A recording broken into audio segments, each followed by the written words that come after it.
వికారాబాద్ జిల్లా పరిగి నియోజకవర్గంలోని కాంగ్రెస్ అభ్యర్థి రామ్మోహన్ రెడ్డిని భారీ మెజారిటీతో గెలిపించాలని డీసీసీ ప్రధాన కార్యదర్శి హనుమంతు ముదిరాజ్ కోరారు. బడుగు బలహీన వర్గాలకు న్యాయం జరగాలి అంటే కాంగ్రెస్ ప్రభుత్వాన్ని గెలిపించాలన్నారు. ఈ నెల 30న జరగబోయే ఎన్నికల్లో బీఆర్ఎస్ పార్టీని చిత్తుగా ఓడించాలని కేసీఆర్ కి ఓటు వేస్తే ఉరేసుకున్నట్టేనని అన్నారు. పరిగి గత 10 సంవత్సరాల్లో కేసీఆర్ పాలన ఏ విధంగా జరిగిందో ఆలోచించాలని, నీళ్లు, నిధులు, నియామకాలు ఎక్కడ ఉన్నాయని ఆయన ప్రశ్నించారు.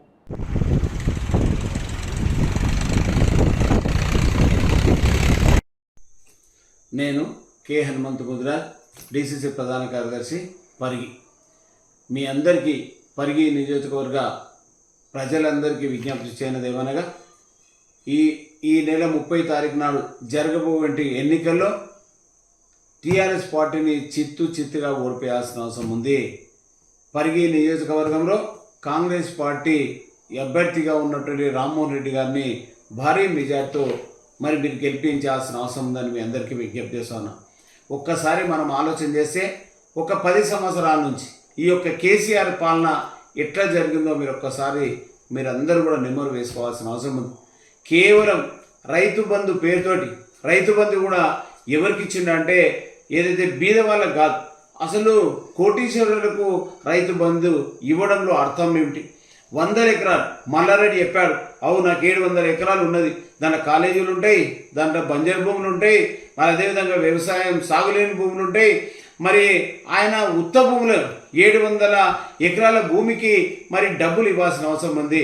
ఈ విధంగా రాష్ట్రంలో చాలామంది కోటీశ్వరులు, అంటే కోటీశ్వరులకు ధనం ఇవ్వడానికి ఉందా ఈ యొక్క ప్రభుత్వం? ఒక్కసారి ఆలోచన చేయాల్సిన అవసరం ఉంది.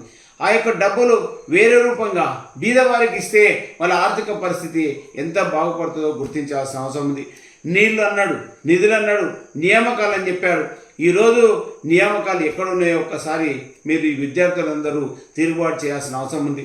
ఈరోజు 30 నుంచి 40 లక్షల మంది ఏదైతే జాబ్ చేయడానికి, మొన్న ఏదైతే మీరు టెట్కు క్వాలిఫై అయ్యారు, అదేవిధంగా బీఈడీకి ఎంట్రన్స్ రాయడానికి పోయారు, అదేవిధంగా గ్రూప్ 1, గ్రూప్ 2, గ్రూప్ 3 అదే విధంగా అన్ని పరీక్షలకు మీరు సిద్ధమైన సందర్భంగా ఏ యొక్క సంవత్సరం కూడా ఈ యొక్క ఎగ్జామ్ కూడా పూర్తి చేయలేకపోయారు. పేపర్ లీకేజ్, అదేవిధంగా రిక్రూట్మెంట్ వాయిదాలు, ఏ సంవత్సరం కూడా 10 సంవత్సరాల నుంచి ఇంటికో ఉద్యోగం అని చెప్పేసి ఒక్క ఉద్యోగం కూడా ఇవ్వలేదు.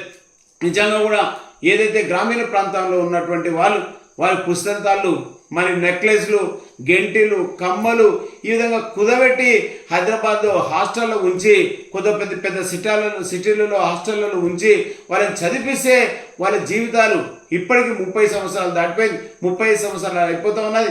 వాళ్ళకి పెళ్ళిళ్ళు లేవు. వాళ్ళ భవిష్యత్తు ఎట్లుందో మీరందరూ కూడా, తల్లులందరూ కూడా ఆలోచన చేయాల్సిన అవసరం ఉంది.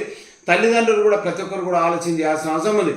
అంటే కేసీఆర్ ఏదైతే శిశుపాలుడు లెక్క, ఈ శిశుపాలుడు 100 తప్పులు చేస్తే ఏ విధంగా అయితే సంహరించబడినాడో, ఈరోజు కేసీఆర్ 100 కంటే ఎక్కువ, అంటే శిశుపాలుడు ఎంతైతే తప్పు చేసి ఉండో, ఎంతైతే మూర్ఖ విధంగా ఉన్నాడో, ఈరోజు ఈ యొక్క కేసీఆర్ 200 తప్పులకు పైన చేశాడు.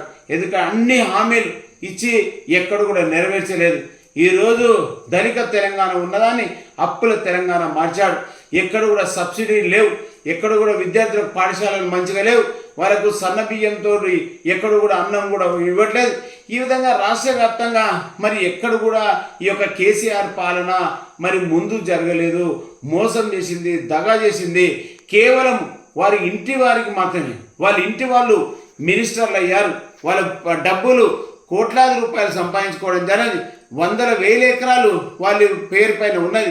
ఈ విధంగా మన ధనాన్ని దోచుకునే విధంగా ఈరోజు కేసీఆర్ పాలన కొనసాగించిండు. ఈ కేసీఆర్ పాలన పోవాలంటే యువత అంతా ముందుకు రావాల్సిన అవసరం ఉంది. ఈరోజు రాష్ట్ర వ్యాప్తంగా ఉన్నటువంటి మహిళలు, యువతలు ఓటకు ఎవరుంటే వాళ్ళందరూ కూడా, రైతులు కూడా తప్పకుండా తిరుగుబాటు చేయాల్సిన అవసరం ఉంది. రైతులు కూడా అన్ని సబ్సిడీలు బంద్ చేయడం జరిగినది. కేవలం రైతు బంధు అని చెప్పేసి ఉన్న సబ్సిడీలు అన్ని పరీక్షలకు మీరు సిద్ధమైన సందర్భంగా ఏ యొక్క సంవత్సరం కూడా ఈ యొక్క ఎగ్జామ్ కూడా పూర్తి చేయలేకపోయారు. పేపర్ లీకేజ్, అదేవిధంగా రిక్రూట్మెంట్ వాయిదాలు, ఏ సంవత్సరం కూడా 10 సంవత్సరాల నుంచి ఇంటికో ఉద్యోగం అని చెప్పేసి ఒక్క ఉద్యోగం కూడా ఇవ్వలేదు.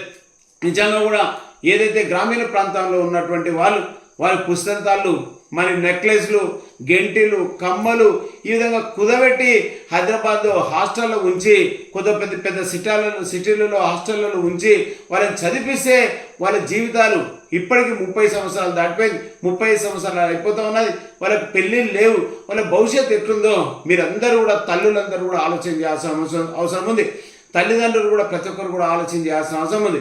అంటే కేసీఆర్ ఏదైతే శిశుపాలుడు లెక్క, ఈ శిశుపాలుడు 100 తప్పులు చేస్తే ఏ విధంగా అయితే సంహరించబడినాడో, ఈరోజు కేసీఆర్ 100 కంటే ఎక్కువ, అంటే శిశుపాలుడు ఎంతైతే తప్పు చేసి ఉండో, ఎంతైతే మూర్ఖ విధంగా ఉన్నాడో, ఈరోజు ఈ యొక్క కేసీఆర్ 200 తప్పులకు పైన చేశాడు.